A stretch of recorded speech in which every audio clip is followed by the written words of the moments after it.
Hello, all, and good morning, good afternoon, good evening, or good parallel universe to those who are listening. I'm going to continue reading Chapter 7 of Nathaniel Hawthorne's literary classic, The House of the Seven Gables. As you may or may not know, I have a online book discussion every Thursday in September 2021 at 11 a.m. Eastern Standard Time to discuss the latest chapters for which we have read. This upcoming Thursday will be chapters 7 through 10.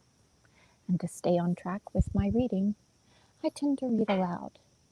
And to stay on track with my reading aloud, I tend to stream it online because it keeps me accountable and it cracks me up. And I hope it cracks you up too, but not too much that your insides spill out, but just enough to let the sunlight in. It's the weirdest, dumbest thing I've ever said, I think. Alright, so I was thinking earlier of choosing a horrible British accent, but I'm not sure how long I can keep this up because you see, I've been going between attempting to create an Australian accent and doing so, unbeknownst to me, I have studied a New Zealand accent because you see, I have a friend who trolled me, if you will, or wooed me, if you will, into thinking just because she lived in Australia, she had an Australian accent, but I'm beginning to learn perhaps it was actually a New Zealand accent. So that with my southern dialect and the horrible attempt at a Australian New Zealand accent, I've just switched everything around and I'm not quite sure what's going to come out of my mouth, but you may ask JC, why even attempt at reading in any kind of an accent? And I say, I don't know. It just helps me to read aloud and to stay on track. You see, I think I mixed a little bit of an attempt there. At an Australian accent, what I said aloud, but I digress and continue reading. Chapter 7, The Guest of the House of the Seven Gables. Oh, we got a tweet. When Phoebe awoke, which she did with the early twittering, interesting, of the conjugal couple of robins in the pear tree, I swear. I'm not making this up. There's literally a bird that just started right now, just twittering about, just as in this book. Isn't that lovely? Okay. So she heard movements below stairs and hastening down found Hepzibah already in the kitchen. She stood by a window holding a book and gaining an olfactory acquaintance, that's for your noses, with its contents, since her imperfect vision made it not very easy to read them. If any volume could have manifested its essential wisdom in the mode suggested, it would certainly have been the one now in Hepzibah's hand, and the kitchen in such an event would forthwith have steamed the fragrance of venison, turkeys, capons, larded partridges, puddings, cakes, and Christmas pies, in all manner of elaborate mixture and concoction. It was a cookery book full of innumerable old fashions of English dishes, and illustrated with engravings, which represented the arrangements of the table at such banquets, as it might have befitted a nobleman to give in the great hall of his castle. And amid these rich and potent devices of the culinary art, not one of which probably had been tested within the memory of any man's grandfather, poor Hepzibah was seeking for some nimble little tidbit which, with what skill she had, and such materials as were at hand, she might toss up for breakfast. I do feel the same as she when I'm looking in the freezer for some frozen waffles in the morning. to give my kids so lovingly as I shovel them off to school, probably 10 minutes late. Anyway, back to the book, loves. Soon, with a deep sigh, she put aside the savoury volume and inquired of Phoebe whether old Speckle, as she called one of the hens, had laid an egg the preceding day. Speckle is capitalized. I know it's because it's a name, but let's remember Speckle, shall we, folks? Because I have a feeling there's a reason why we isolated that one chicken to draw to our attention. The purpose? I'm not yet sure. Phoebe ran to see, but returned without the expected treasure in her hand. At that instant, however, the blast of a fish dealer's conch was heard announcing its approach along the street. And again, for those of you who have not been to the true House of the Seven Gables in Salem, Massachusetts, it is right on the harbour. Like, you can see it. It's like, it's front yard or backyard. Front, back. It's a yard. With energetic raps at the shop window, Hepzibah summoned the man, I almost said summoned the man in, and made purchase of what he wanted at the finest mackerel in his cart, and as a fat one as ever he felt with his fingers so early in the season. It seems inappropriate, does it not? Requesting Phoebe to roast some coffee, which she casually observed was the real mocha, and so long kept that each of the small berries ought to be worth its weight in gold. It wasn't that instant crap you find at Walmart. The maiden lady heaped fuel into the vast receptacle of the ancient fireplace in such quantity as soon to drive the lingering dusk out of the kitchen. The country girl, willing to give her utmost assistance, proposed to make an Indian cake after her mother's peculiar method of easy manufacture, and which she could vouch for as possessing a richness and, if rightly prepared, a delicacy unequalled by any other mode of breakfast cake. She makes the good stuff. Hepzibah gladly assenting, the kitchen was soon the scene of savoury preparation, perchance amid their proper element of smoke, which eddied forth from the ill-constructed chimney. The ghost of departed cookmaids looked wonderingly on, or peeped down the great breadth of the flue. Pardon me, I'm starting to spit all over myself. Despising the simplicity of the projected meal, yet ineffectually pining to thrust their shadowy hands into each, oh my, what is that word? Inchoate dish? I don't know what it is. I'll have to look it up later. Let me spell it for you, for those who are far more advanced in their intelligence than I. It is spelled Inchoate. Inchoate? I'm not sure.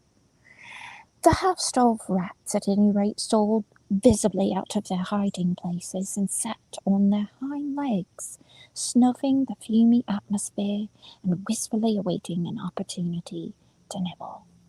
Such an eloquent way to say, I have rodents in my kitchen. Hepzibah had no natural turn for cookery, and, to say the truth, had fairly incurred her present meagreness by often choosing to go without her dinner rather than be attendant on the rotation of the spit or ebullition of the pot. Me too, girl. Instant ramen's my jam. Her zeal over the fire, therefore, was quite an heroic test of sentiment. It was touching and positively worthy of tears, if Phoebe, the only spectator, except the rats and the ghost aforesaid, had not been better employed than in shedding them. To see her rake out of bed of fresh and glowing coals, and proceed to broil the mackerel. Pardon. Her usually pale cheeks were ablaze with heat and hurry. She watched the fish with as much tender care and minuteness of attention as if, we know not how to express it otherwise, as if her own heart were on the gridiron and her immortal happiness were involved in its being done precisely to a turn. My. Life within doors has few pleasanter prospects than a neatly arranged and well-provisioned breakfast table. We come to it freshly in the dewy youth of the day, when our spiritual and sensual elements are in better accord than at a later period, so that the material delights of the morning meal are capable of being fully enjoyed without any very grievous reproaches, whether gastric at your tummy or consciousness at your mind, for yield even a trifle overmuch to the animal department of our nature. I haven't a clue what they're talking about now. The thoughts, too, that run around the ring of familiar guest have a piquancy and mirthfulness, and oftentimes a vivid truth, which more rarely find their way into the elaborate intercourse of dinner. My, that's a kinky dinner. Hepzibah's small and ancient table, supported on its slender and graceful legs, and covered with a cloth of the richest damask, looked worthy to be the scene and centre of one of the cheerfullest of parties. The vapour of the broiled fish. Now, I don't know about you, but I do not want fish for breakfast, so this is very odd, but hey, I'm sure they eat what they can. The vapour of the broiled fish arose like incense from a shrine of a barbarian idol, while the fragrance of the mocha might have gratified the nostrils of a tutelary law, or whatever power has scope over a modern breakfast table. Well, my, that's a lot. Phoebe's Indian cakes were the sweetest offering at all, and their hue befitting the rustic altars of the innocent and golden age. I wonder what they considered the golden age. During this time, when was this written? 1700, 18, 14, 8, 6, 8. Okay, and their hue befitting the rustic altars of the innocent and golden age, all so brightly yellow they were, resembling some of the bread which was changed to glistening gold when Midas tried to eat it. The butter must not be forgotten. Butter which Phoebe herself had churned in her own rural home, and brought it to her cousin as a oh my, I'm going to try this again. Propitiate, oh, I don't know. It's a one-off gift, smelling of clover blossoms and diffusing the charm. It's like proprietary. Did I say it right? I don't know. She made it herself, okay? Diffusing the charm of pastoral scenery through the dark panelled parlour. All this with the quaint gorgeousness of the old china cups and saucers, and the crested spoons, and a silver cream jug, Hepzibah's only other article of plate, and shaped like the rudest porringer. Does it mean it was shaped like a wiener? Sat out a board at which the stateliest of the old Colonel Pinchin's guest need not have scorned to take his place, but the Puritan's face scowled down out of the picture as if nothing on the table pleased his appetite. Ew. By the way of oh, hold on, let me get my cadence back. I'm emphasizing on the wrong, I'm emphasis on the wrong syllable. By way of contributing what grace should be. Oh my gosh, there's an ant on my foot. Okay, that's not what she said. Phoebe gathered some roses and a few other flowers, possessing either scent or beauty, and arranged them in a glass pitcher, which having long ago lost its handle, oh, that was a mixture of British and Southern, wasn't it? Was so much the fitter for a flower vase, the early sunshine as fresh as that which peeped into Eve's bower, while she and Adam sat at breakfast there. I feel like there's always this, naked sexual innuendo, but maybe that's just my dirty mind. Came twinkling through the branches of the pear tree and fell quiet across the table. All was now ready, friggin' finally. There were chairs and plates for three, a chair and a plate for Hepzibah, the same for Phoebe. But what other guest did her cousin look for? Throughout this preparation there had been a constant tremor in Hepzibah's frame, an agitation so powerful that Phoebe could see the quivering of her gaunt shadow as thrown by the firelight on the kitchen wall or by the sunshine of the parlour floor. Its manifestations were so various and agreed so little with one another that the girl knew not what to make of it. Sometimes it seemed an ecstasy of delight and happiness. At such moments Hepzibah would fling out her arms and enfold Phoebe in them, and kiss her cheek as tenderly as ever her mother had. She appeared to do so by an inevitable impulse, and as if her bosom was oppressed with tenderness, of which she must needs pour out a little in order to gain breathing room. The next moment, without any visible cause for the change, her unwonted joy shrank back, appalled as if it were, and clothed itself in mourning, or it ran and hid itself, so to speak, in the dungeon of her heart, where it had long lain chained, while a cold spectral sorrow took the place of an imprisoned joy that was afraid to be enfranchised, a sorrow as black as that was bright. Weird. She often broke into a little nervous, hysteric laugh, more touching than any tears could be. Sounds like she was losing it a bit, wasn't it, folks? And forthwith, as if to try which was the most touching, a gush of tears would follow, or perhaps the laughter and tears came both at once, and surrounded our poor Hepzibah in a moral sense, with a kind of pale dim rainbow. Towards Phoebe, as we have said, she was affectionate, far tenderer than ever before in their brief acquaintance, except for that one kiss on the preceding night, yet with a continually recurring pettiness and irritability. She would speak sharply to her then throwing aside all starched reserve of her ordinary manner, ask pardon, and the next instant renew the just forgiven injury. What a roller coaster of emotions. At last, when their mutual labour was all finished, she took Phoebe's hand in her own trembling one. "Bear with me, my dear child," she cried, "for truly, my heart is full to the brim. Bear with me, for I love you, Phoebe, though I speak so roughly.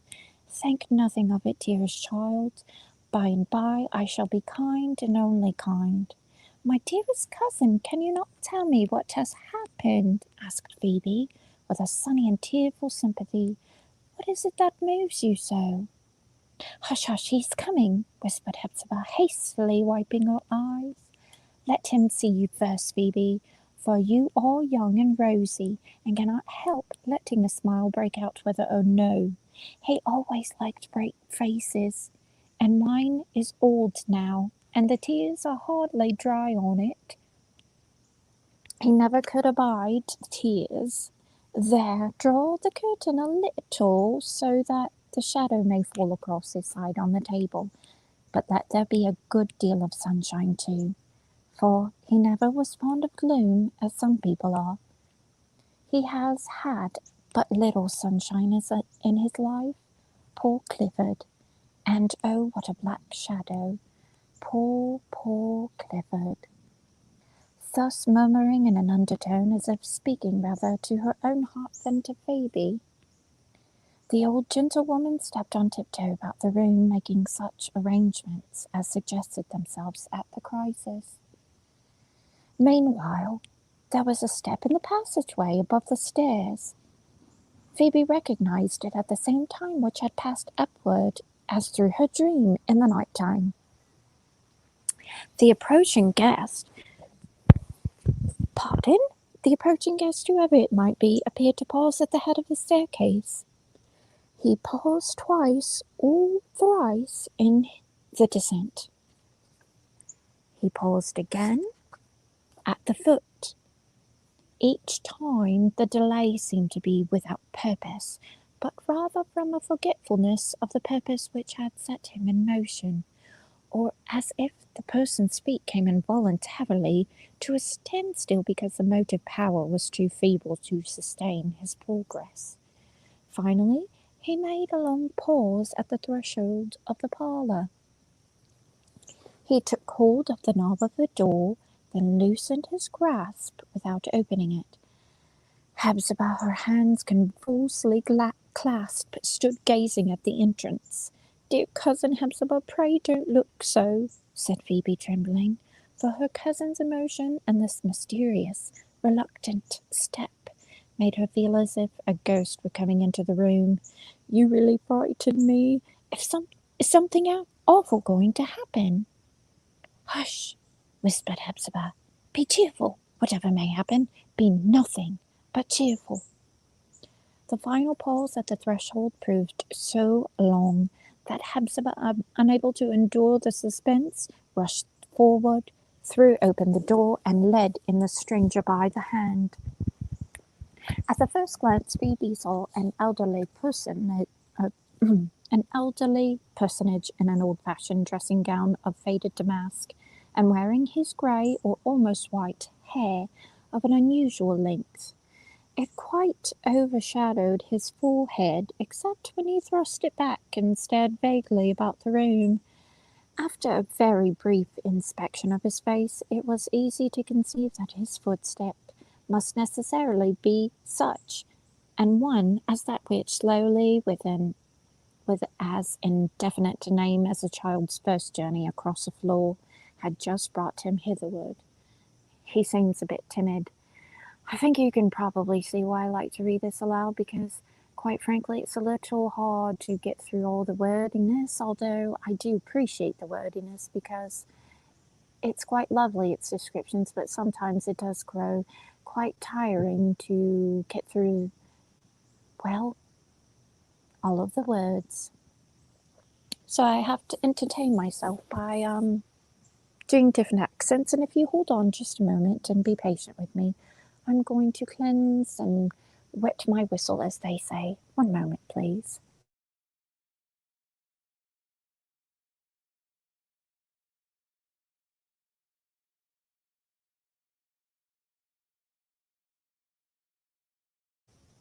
Okay, thank you. Each time oh, hold on, we're past that. She's opened the door now. "Dear cousin Hepzibah, pray don't look. Oh, we all cheerful. Oh, we already went through all that. Let's see. At first glance, Phoebe saw. Oh, we got that. After a brief description, yes. There were no tokens that his physical strength might not have sufficed for a free and determined gait. It was the spirit of the man that could not walk. The expression of his countenance, while notwithstanding it had the light of reason in it, seemed to waver and glimmer and nearly to die away and feebly to recover itself again. It was like a flame which we see twinkling among half-extinguished embers. We gaze at it more intently than if it were a positive blaze, gushing vividly upward, more intently, but with a certain impatience, as if it ought either to be kindle itself into satisfactory splendour, or be at once extinguished. What's it going to do? Is it going to do this, or is it going to do that? Is it going to burst into flames, or is it going to fizzle out? Let's see. For an instant after entering the room, the guest stood still, retaining Hepzibah's hand instinctively, as a child does that of a grown person who guides it. He's a bit timid still. He saw Phoebe, however, and caught an illumination from her youthful and pleasant aspect, which indeed threw a cheerfulness about the parlour, like the circle of reflected brilliancy around the glass vase of flowers that was standing in the sunshine.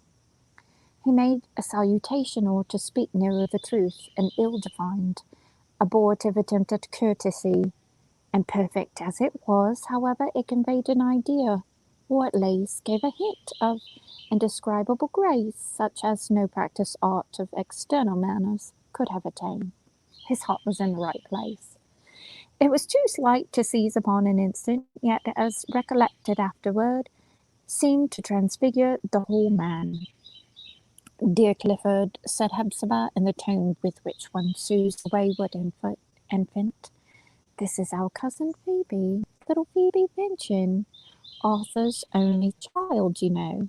She has come from the country to stay with us a while, for our old house has grown to be very lonely now." "Phoebe? Phoebe Minchin, Phoebe," repeated the guest, with a strange, sluggish, ill-defined utterance. "Arthur's child. Ah, I forgot. No matter, she is very welcome." "Come, dear Clifford, take this chair," said Hepzibah, leading him to the place. "Pray, Phoebe, lower the curtain a very little more. Now let us begin breakfast. Ew, are they going to eat the fish? Ew." The guest seated himself in the place assigned him and looked strangely around. He was evidently trying to grapple with the present scene and bring it home to his mind with a more satisfactory distinctiveness. He desired to be certain at least that he was here, in the low-studded, cross-beamed, oaken-panelled parlour, and not in some other spot which had stereotyped itself into his senses. But the effort was too great to be sustained with more than a fragmentary success. Continually, as we may express it, he faded out of his place, so in other words, his mind and consciousness took their departure, leaving his wasted, grey, and melancholy figure, a substantial emptiness, a material ghost, to occupy his seat at table. Again, after a blank moment, there would be a flickering taper gleam in his eyeballs. It betokened that his spiritual part had returned and was doing its best to kindle the heart's household fire, and light up intellectual lamps in the dark, ruinous mansion where it was doomed to be a forlorn inhabitant. He's trying to get his, brain started again, and remember that he wasn't in the place he's been, which I believe was prison, right? For the murder of his uncle, Colonel Pinchin? Is it? It takes a while to become acquainted with our surroundings once again, once we've come through a traumatic event and get our bearings about us, get our footing. And I believe that's what he's doing here. At one of these moments of less torpid yet still imperfect animation, Phoebe became convinced of what she had at first rejected as too extravagant and startling an idea. She saw that the person before her must have been the original of the beautiful miniature of her cousin Hepzibah's possession. Uh-oh, wasn't that Judge after all? It was, dun dun dun, cousin, what is his name? Clifford, yes, Clifford, not the red dog. Oh my headphones fell out of my ears, forgive me. Indeed, with a feminine eye for costume, which had once identified the damask dressing gown, which enveloped him as the same in figure, material, and fashion with that so elaborately represented in the picture. You mean he's wearing the same stinking clothes he did years ago? That's disgusting. This old faded garment, with all its pristine brilliancy extinct, seemed in some indescribable way to translate the wearer's untold misfortune, 'cause he's faded a bit, and he's been to prison, so it's probably nasty and torn, probably smells a bit, I would imagine. How long was he in prison there? I don't know. It was better to be discerned by this exterior type how worn and old were the soul's more immediate garments, that form and countenance, the beauty and grace of which had almost transcended the skill of the most exquisite of artists. It could the more adequately be known that the soul of the man must have suffered some miserable wrong from its early experience. There he seemed to sit with a dim veil of decay and ruin betwixt him and the world, but through which, at fitting intervals, might be caught the same expression so refined, so softly imaginative, which Malbon, venturing a happy touch with suspended breath, had imparted to the miniature. Then there had been something so innately characteristic in his look, that all the dusky years and the burden burden and, oh, pardon me, I'm getting a bit tongue-tied, and the burden of unfit calamity which had fallen upon him did not suffice utterly to destroy it. Hepzibah had now poured out a cup of deliciously fragrant coffee and presented it to her guest. As his eyes met hers, he seemed bewildered and disquieted. "Is this you, Hepzibah?" he murmured sadly, then more apart and perhaps unconscious than that he was overheard. How changed, how changed! And is she angry with me? Why does she bend her brow so? Poor Hepzibah! It was that wretched scowl which time and her near-sightedness and the fret of inward discomfort had rendered so habitual that any vehemence of mood invariably evoked it. But at the indistinct murmur of his words, her whole face grew tender and even lovely with sorrowfulness affection. The harshness of her features disappeared, as it were, behind the warm and misty glow. "Angry?" she repeated. "Angry with you, Clifford?" Her tone as she uttered that exclamation had a plaintive and really exquisite melody thrilling through it, yet without subduing a certain something which an obtuse auditor might still have mistaken for asperity. It was as if some transcendent musician should draw a soul-thrilling sweetness out of a cracked instrument which makes its physical imperfection heard in the midst of ethereal harmony. So deep was the sensibility that found an organ in Hepzibah's voice. "There is nothing but love here, Clifford," she added, "nothing but love. You are at home." The guest responded to her tone by a smile which did not half light up his face. Feeble as it was, however, and gone in a moment, it had a charm of wonderful beauty. It was followed by a coarser expression, or one that had the effect of coarseness on the fine mould and outline of his countenance, because there was nothing intellectual to temper it. It was a look of appetite. He ate with what might be termed voracity, and seemed to forget himself, Hepzibah, the young girl, and everything else around him in the sensual enjoyment which the bountiful spread table afforded. "He's hungry, folks." And his natural system, through high wrought and delicacy, oh my goodness, high wrought and delicately refined in sensibility to the delights of the palate, was probably inherent. It would have been kept in check, however, and even converted into an accomplishment, and one of the 1,000 modes of intellectual culture had his more ethereal characteristics retained their vigour. But as it existed now, the effect was painful and made Phoebe droop her eyes. Did it sadden her? Not quite sure. "Oh, good morning, Regan Crabtree. Today I am speaking in an awful British voice to continue reading chapter 7, and I'm about halfway through. Oh, let's listen." In a little while the guest became sensible of the fragrance of the yet untasted coffee. Don't let that go cold. He quaffed it eagerly.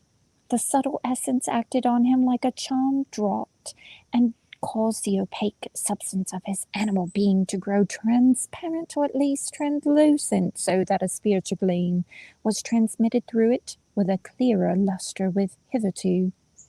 Have no clue what the hell that means, other than he drank it and liked it. Maybe it gave him a little bit of a kick, because, caffeine tends to do that.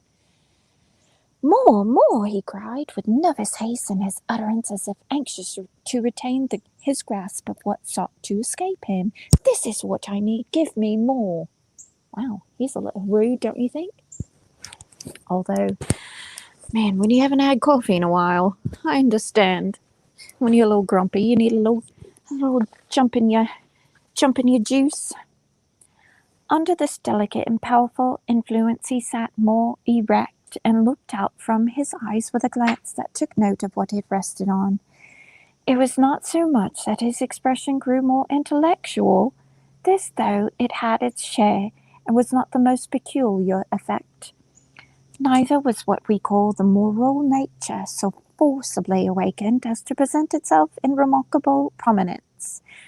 But a certain fine temper of being was not now brought out in full relief, but changeably and imperfectly betrayed, of which it was the function to deal with all beautiful and enjoyable things.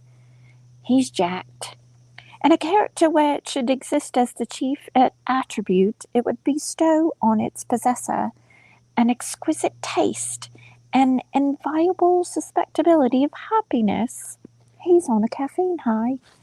Beauty would be his life. His aspirations would all tend toward it. Don't get too ahead of yourself there, dude. It's just coffee. And allowing his frame and physical organs to be in consonance, and his own developments would likewise be beautiful. Such a man should have nothing to do with sorrow, nothing with strife, nothing with the martyrdom in which an infinite variety of shapes awaits those who have the heart and will and conscience, to fight a battle with the world. To these heroic tempers, such martyrdom and this richness need in the world's gift. To the individual before us, it could only be a grief intense in due proportion with the severity of infliction. He had no right to be a martyr, and beholding him so fit to be happy, and so feeble for all other purposes, and generous, strong, and noble spirit would methinks have been ready to sacrifice what little enjoyment it might have planned for itself. It would have flung down the hope so paltry in its regard, if thereby the wintry blast of our rude sphere might come tempered to such a man. So is he beginning to feel hopeful? Maybe his surroundings and the little jolt of coffee made him understand and snap out of the dire circumstances for which he had been for a few years. And if you hear my stomach growling, well, I do apologize, as it just tends to happen when it shouldn't, right? You know, churches, libraries, taking a test. Just when your stomach tends to act like it's a little lost whale in the sea looking for his mummy. All right, let's see. Not to speak it harshly or scornfully, it seemed Clifford's nature to be a what? A sybarite? No clue what that means. Sybarite, and the S is capital. So I guess that's a particular thing. Don't know. It was perceptible even there in the dark old parlour, in the inevitable polarity with which his eyes were attracted towards the quivering play of sunbeams through the shadowy foliage. I can't say foliage. It's a difficult word for me. Do you have any difficult words that are difficult for you to pronounce? Obviously, difficult is not one for me because I've said it thrice now. All right. It was seen in his appreciating notice of the vase of flowers, the scent of which he inhaled with a zest almost peculiar to a physical organization so refined that spiritual ingredients are molded in with it. It was betrayed in the unconscious smile with which he regarded Phoebe, whose fresh and maidenly figure was both sunshine and flowers, their essence, and a prettier and more agreeable mode of manifestation. Is he getting a thing for his cousin? I guess this era would be appropriate. Not so much the region. They are in New England and not in the South, but still. That was that time which,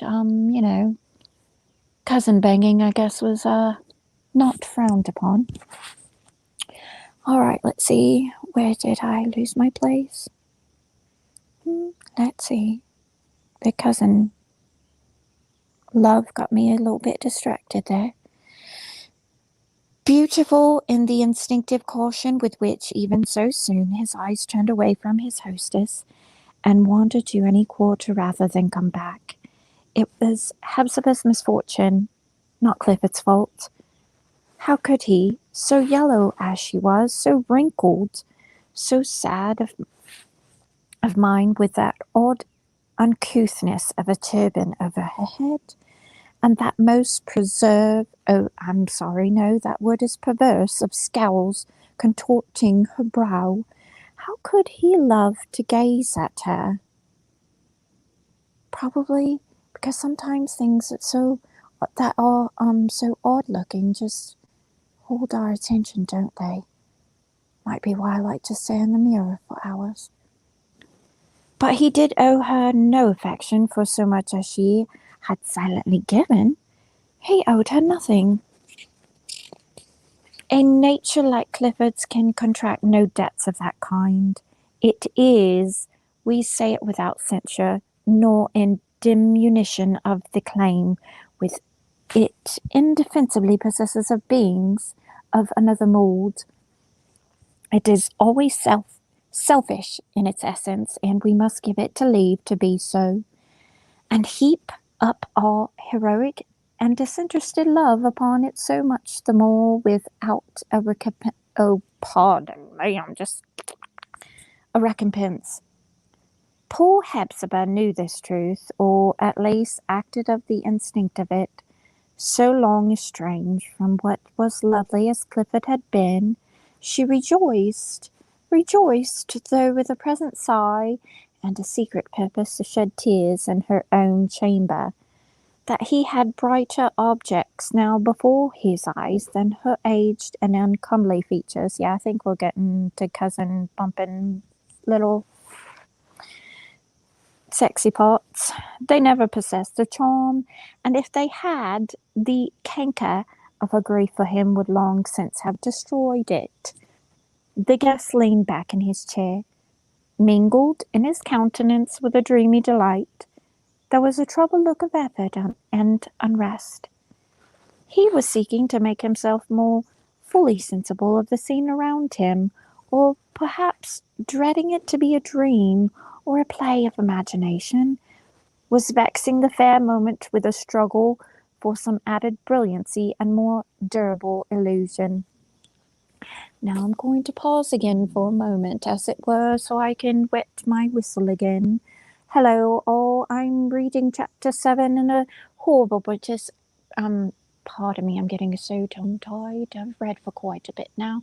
And horrible attempt at a beautiful British accent, and I'm failing miserably. Or I'm succeeding in the horribleness of it. But I'm going to take a sip of my coffee now. Pardon.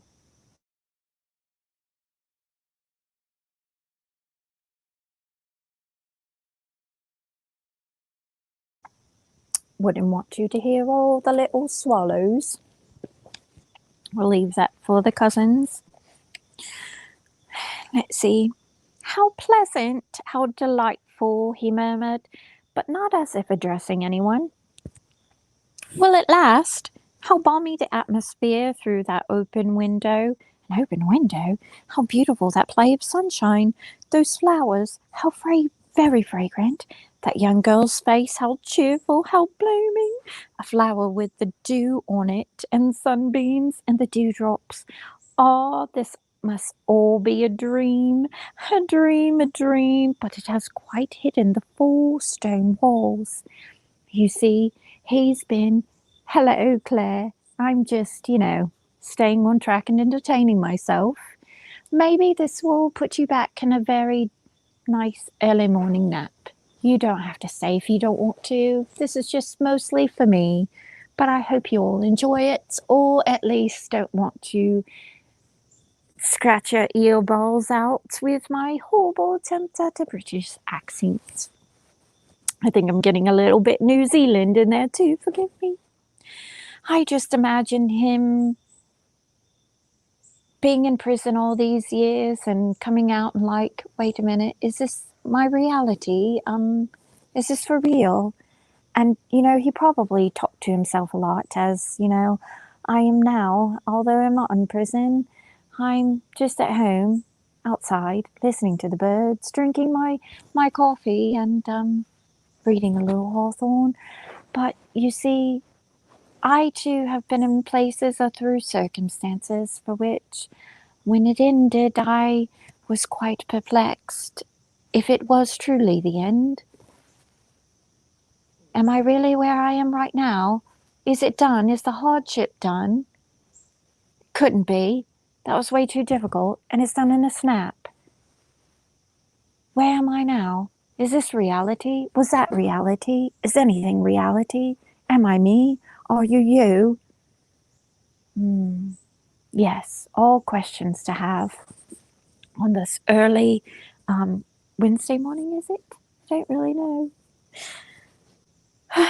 Then his face darkened as if the shadow of a cavern or dungeon had come over it. There was no more light in its expression than might have come through the iron grates of a prison window. Still lessening, too, as if he were sinking farther into the depths. Phoebe, being of that quickness and activity of temperament that she seldom long refrained from taking a part, and generally a good one, in what was going forward, now felt herself moved to address the stranger. "Here is a new kind of rose which I found this morning in the garden," said she, choosing a small crimson one from among the flowers in the vase. Now, crimson, that's red, and I do know in literature red means something, so it's new. It came the morning that he arrived. His name's Clifford. There's a red dog named Clifford. There must be a tie there. I think I'm catching on. So, there will be but 5 or 6 on this bush this season. This is the most perfect of them all, not a speck of blight or mildew in it, and how sweet it is, sweet like no other rose.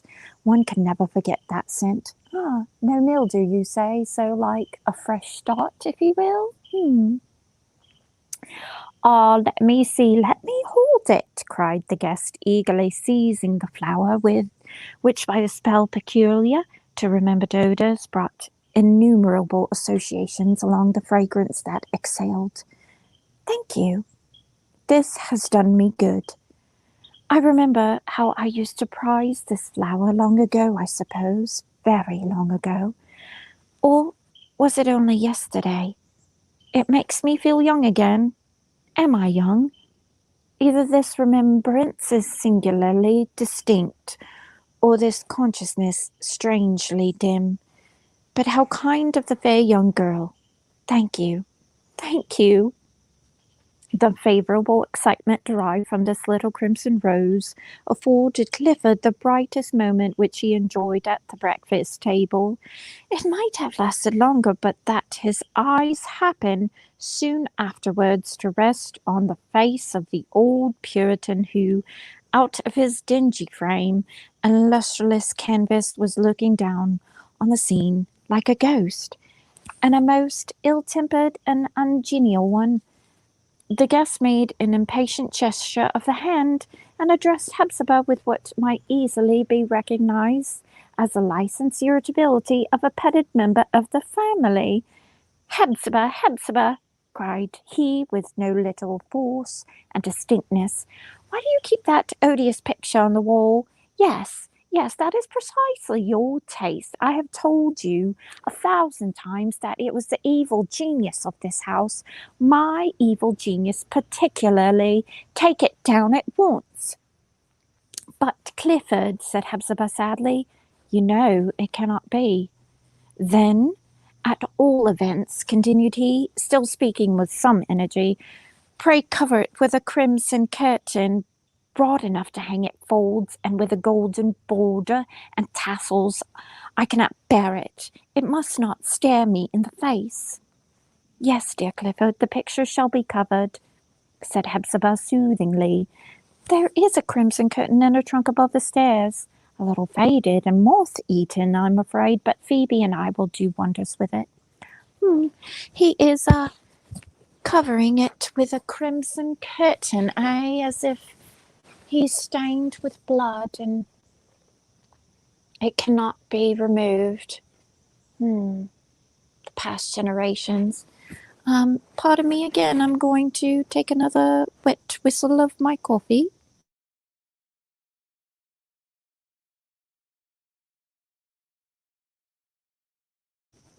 I might have to make some more coffee. I'm nearly out, and I want to have the same energy that dear Clifford does as he drank his coffee, because I do have about, I don't know, about maybe 6 or 7 more pages. Oh, no, I think I just have 3.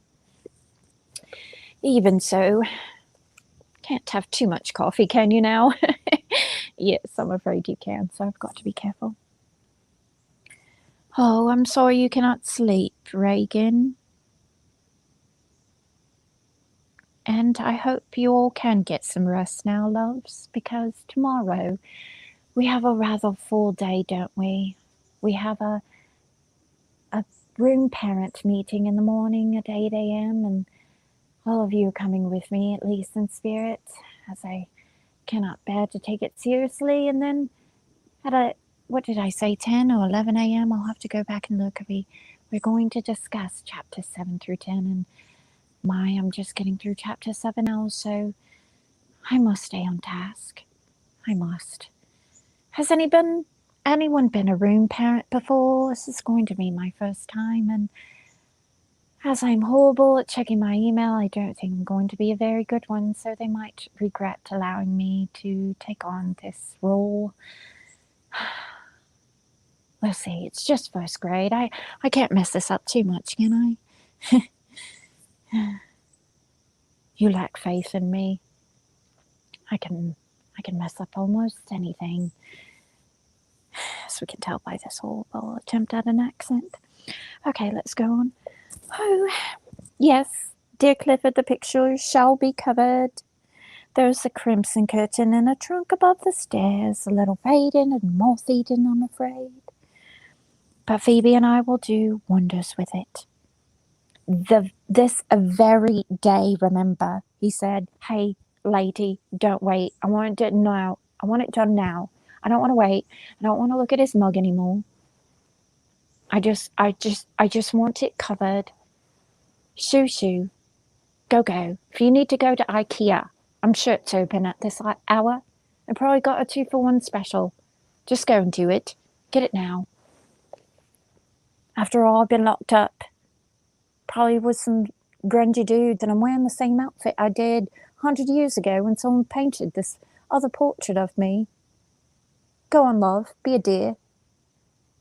Walmart is definitely 24 hours. Go get one. Right? I mean, what are they doing?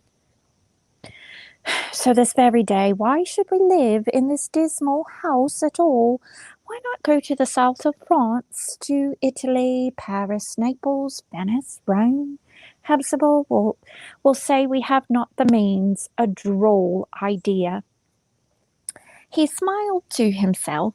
I believe I'm going back into my southern accent a little bit. I might switch it up because I don't know how much longer I can do this.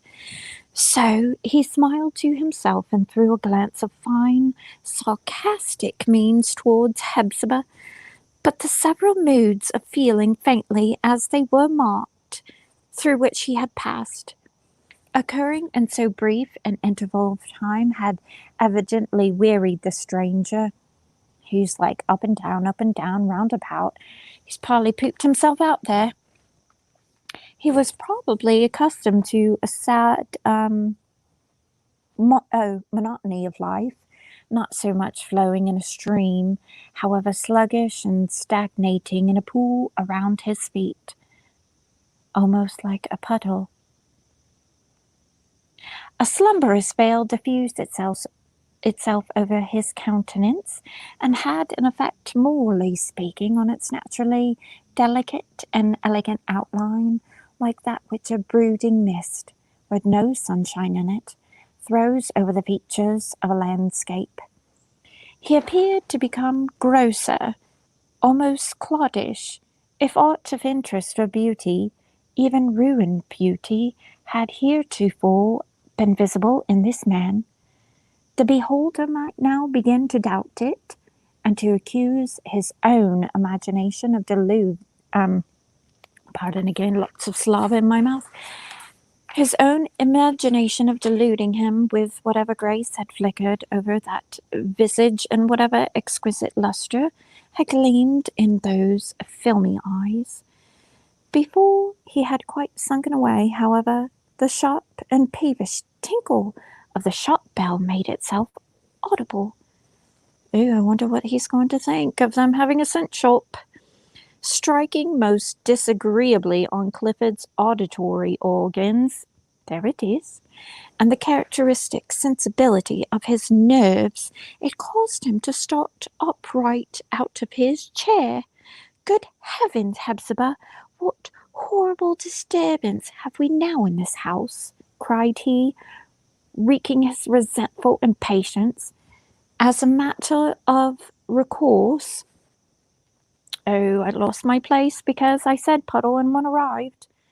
Let's see, I have never heard such a hateful clamour.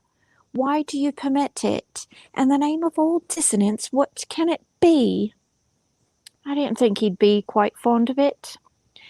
It was very remarkable into what prominent relief, even as if a dim picture should leap suddenly from its canvas. Clifford's captor was thrown by this apparently trifling annoyance. The secret was that an individual of his temper can always be pricked more my gosh, I've been reading for quite some time now, and I believe my mouth muscles are getting quite tired. Okay. The secret was that an individual of his temper can always be pricked more acutely through his sense of the beautiful and harmonious than through his heart. It is even possible, for similar cases have often happened, that Clifford in his foregoing life had enjoyed the means of cultivating his taste to its utmost perfectibility. That subtle attribute might, before this period, have completely eaten out or fled away his affections. Shall we venture to pronounce, therefore, that his long and black calamity may not have had a redeeming drop of mercy at the bottom? Dear Clifford, I wish I could keep the sound from your ears, said, and that was horrible. Let me try that again. The sound from your ears. I did call Puddle. Isn't that ironic? And earlier, when I began, I said the word twittering, and literally a bird just started chirping its song. You'll have to go back and listen to the beginning if your ears aren't bleeding for my, again, horrible attempt at a beautiful accent, and it is getting worse as I grow more tired, but alas, I must stay on task so that I can be up to speed at my own book discussion tomorrow, where I am now only 3 chapters behind. I digress and continue on. Let's see. Dear Clifford, I wish I could keep the sound from your ears, said Hepzibah patiently, but reddening with a painful suffusion of shame. It is very disagreeable, even to me. But do you know, Clifford, that I have something to tell you? This ugly noise. Pray run, Phoebe, and see who is there. This naughty little tinkle is nothing but our shop bell. Shop bell? Repeated Clifford, with a bewildered stare. Yes, our shop bell, said Hepzibah, a certain natural dignity mingled with deep emotion now asserting itself in her manner. For you must know, dear Clifford, that we are very poor, and there was no other resource but either to accept assistance from a hand that I would push aside, and so would you, were it to offer bread when we were dying for it, no help save from him, or else to earn our subsistence with my own hands. Alone I might have been content to starve, and I know that's content, but I just, emphasis on the syllable. But you were to be given back to me. Do you think then, dear Clifford, added she, with a wretched smile, that I have brought an irretrievable disgrace on the old house by opening a little shop in the front gable? Our great-great-grandfather did the same when there was far less need. Are you ashamed of me? Shame? Disgrace? Do you speak these words to me, Hepzibah? Bitch, what are you saying? And Clifford, not angrily, however, for when a man's spirit has been thoroughly crushed, he may be peevish at small offences, but never resentful of great ones. I do wonder what my neighbours are hearing now, because we are quite close to each other, and some of them are also home right now, and maybe enjoying a lovely sip of coffee on the back decks as well. But, I like to keep them thinking I'm far more crazy than I really am, or at least less crazy than I really am. I just don't want them to quite know the full extent of me. So he spoke with only a grieved emotion. It was not kind to say so, Hepzibah. What shame can befall me now? And then the unnerved man, he that had been born for enjoyment, but had met a doom so very wretched, burst into a woman's passion of tears. It was but a brief continuance, however, soon leaving him. Ooh, I do not know this word at all. I don't even think I'm going to attempt it. Let's spell it out. Quiescent. Cusent? I don't know what it means, let alone know how to pronounce it. The Puddlefit says the Middle England polite society accent is really quite good, just like the matron at Eton. Why, thank you, my dearest Puddle. Oh, no, I'm sorry, my dearest loaned Puddle. You are not mine. No, I'm afraid your water droplets stuck together in a small circumference belong to my dearest friend, Claire Espert. Finally, his chair. Oh, wait, no, I think I've missed a whole paragraph then. So he cried a little. From this mood, too, he partially rallied for an instant and looked at Hepzibah with a smile, the keen, half derisory purport of which was a puzzle to her. Are we so very poor, Hepzibah? Said he. Finally, his chair being deep and softly cushioned, Clifford fell asleep. It's like he had the surreal experience, had this coffee high, he was a little grumpy and then irritated by the bell, then he cried and fell asleep. It's like a toddler on an early morning, not being able to watch Blue's Clues or have their favorite red cup. And then you gave them the cookie that they wanted, and that made them very mad, because why would you give them exactly what they wanted? How rude of a parent you are. And then they just fall asleep from all the wild emotions that a little being goes through in a 30-minute time period. Just like Clifford. Hearing the more regular rise and fall of his breath, which, however, even then, instead of being strong and full, had a feeble kind of tremor corresponding with the lack of vigour in his character. Hearing these tokens of settled slumber, Hepzibah seized the opportunity to peruse his face. That's a little bit creepy. Like, how close was she perusing? Was it at least 6 feet apart? I mean, I'm sure that awful virus wasn't around, but I'm sure some virus were. Scarlet fever? Isn't that where Scarlet Letter came from? Is she wearing a mask? Is Phoebe watching her watch Clifford? My. Does she have rank breath as she gets close to his face? Is he going to jump out and say boo and scare her and be like, what the devil are you doing staring at me while I sleep? What kind of a creep are you, cousin? Let's read on and find out. Hearing these tokens of unsettled slumber, Hepzibah seized the opportunity to peruse his face more attentively than she had yet dared to. Again, what a weirdo. Her heart melted away in tears, for profoundest spirit sent forth a moaning voice, low, gentle, but inexpressibly sad. In this depth of grief and pity she felt that there was no irreverence in gazing at his altered, aged, faded, ruined face. Well, she's a little judgmental there for someone for such a scroogey face herself. But no sooner was she a little relieved than her conscience smote her for gazing curiously at him now that he was so changed, and turning hastily away, Hepzibah let down the curtain over the sunny window and let Clifford to slumber there. Oh, why, folks, that is the end of chapter 7.